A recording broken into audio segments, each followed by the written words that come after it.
Assalamualaikum warahmatullahi wabarakatuh. Halo rekan-rekan guru dimanapun berada. Hari ini saya akan menjelaskan mengapa kurikulum itu perlu berubah. Kenapa ya menurut Bapak Ibu? Nah, hari ini saya akan mengungkapkan alasan saya mengapa kurikulum itu perlu berubah. Nah, sebelum kita mengetahui alasan kenapa kurikulum itu perlu berubah, kita harus memahami dahulu apa itu kurikulum. Nah, pada kesempatan ini saya akan menjelaskan tentang yang pertama pengertian kurikulum, kemudian tujuan dan fungsi dari kurikulum, dan yang ketiga nanti kita baru mengetahui alasan adanya perlu perubahan kurikulum.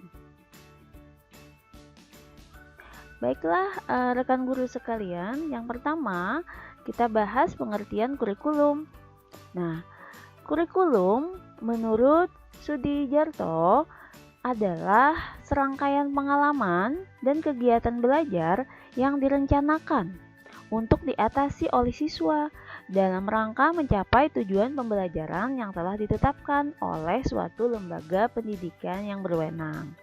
Jadi, kurikulum ini adalah sebuah patokan atau sumber yang digunakan, dirancang dengan harapan patokan atau pedoman ini bisa membawa siswa, bisa diatasi siswa sehingga nanti siswa dapat mencapai tujuan pembelajaran dengan bantuan tentunya guru di kelas masing-masing. Dan ini telah ditetapkan oleh sebuah lembaga pendidikan, yaitu sekolah dalam satuan pendidikan. Nah, sekarang kita akan mengetahui apa sih sebenarnya tujuan dari kurikulum. Nah, secara umum mungkin tujuan kurikulum bisa kita sebutkan adalah untuk membuat peserta didik menjadi lebih pintar, lebih pandai. Nah, secara terperinci bisa kita jelaskan yang pertama, tujuan kurikulum adalah agar siswa beriman dan bertakwa terhadap Tuhan Yang Maha Esa. Jadi dengan adanya rancangan kurikulum yang bagus diharapkan nanti siswanya memiliki keimanan dan ketakwaan yang bagus, yang meningkat ya.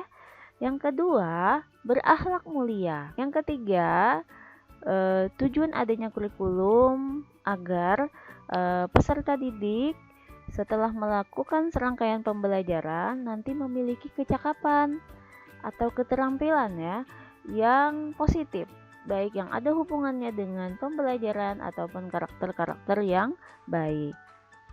Yang keempat, kreativitas.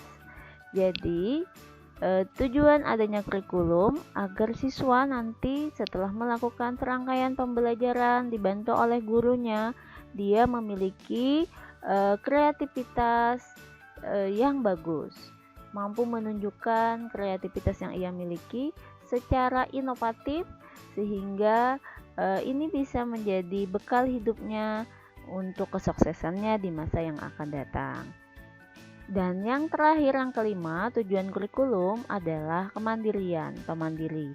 Diharapkan peserta didik dengan adanya kurikulum itu nanti akan menjadi pribadi yang lebih mandiri sehingga tidak tergantung dengan orang lain. Kemudian selain tujuan, apa sih fungsi kurikulum?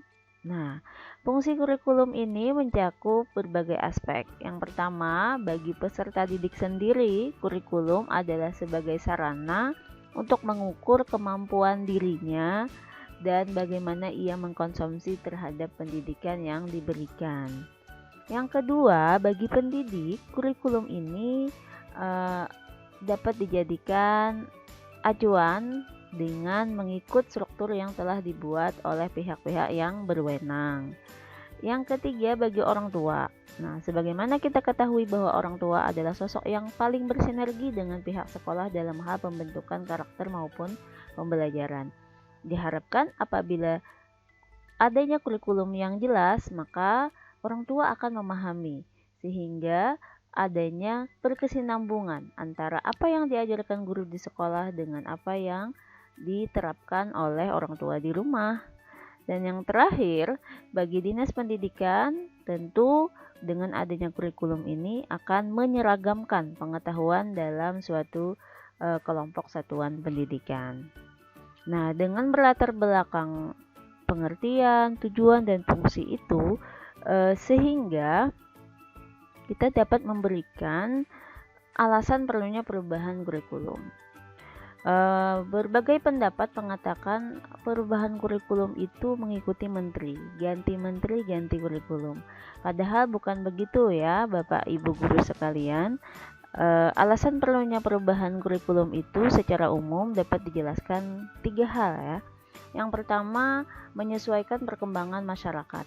Sebagaimana kita ketahui, perkembangan masyarakat itu tidak bisa disamakan dari dulu sampai sekarang, selalu mengalami perubahan sosial, baik bidang sosial, ekonomi, pendidikan, dan sebagainya di masyarakat itu selalu mengalami perkembangan.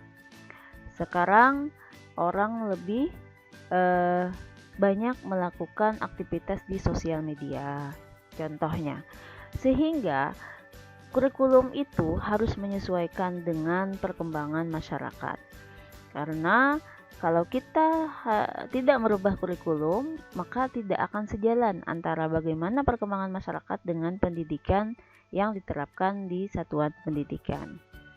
Yang kedua, perkembangan ilmu pengetahuan dan teknologi. Ya, tentu saja iptek semakin berkembang pesat. Kalau kurikulum tidak kita rubah, kita perbaharui menjadi lebih baik, maka perkembangan iptek ini tidak sejalan dengan apa yang ada di sekolah. Sehingga tentu saja kita tidak mengharapkan bukan siswa kita ketinggalan iptek. Dan yang terakhir, untuk memenuhi kebutuhan murid. Nah, karena tadi perkembangan di masyarakat, perkembangan iptek, tentu saja kebutuhan siswa, murid kita juga semakin canggih, semakin maju, mengalami perubahan. Maka untuk memenuhi kebutuhan mereka, perlu adanya perubahan kurikulum. Demikian yang dapat saya jelaskan. Terima kasih. Assalamualaikum warahmatullahi wabarakatuh.